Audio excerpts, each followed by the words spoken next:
Ветеран Великой Отечественной войны, писатель, драматург оставил после себя бесценные сокровища, свои произведения, которые стали классикой бурятской литературы.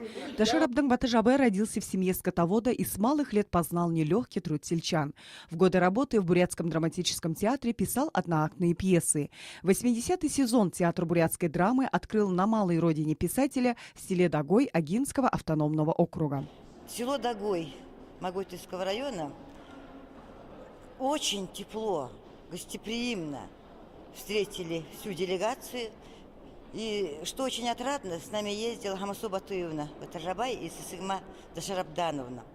В годы Великой Отечественной войны Батажабай служил пилотом тяжелого бомбардировщика дальней авиации. Затем учеба в литературном институте имени Максима Горького, где он начинает писать рассказы, пьесы, поэмы. В 1955 году вышла его первая повесть «Песня табунщика». Уже в следующем году по ней была снята кинокомедия с одноименным названием. За это Дашар Абдан Батажабай получил звание «Почетный милиционер Москвы». Более 6 лет писатель трудился над трилогией «Похищенное счастье».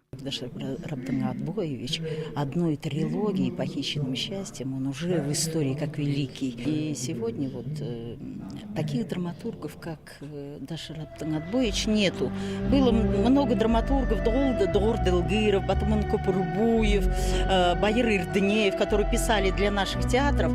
Сейчас нет их, и неизвестно еще, когда появится. Сын бурятского народа оставил своим потомкам многочисленные рассказы, повести, романы. Его пьесы включены в репертуар многих драматических и народных театров республики. Ильсмат Улюпова, Эрдэнэ Роднаев, Дудар Ушеев, Вести Бурятия.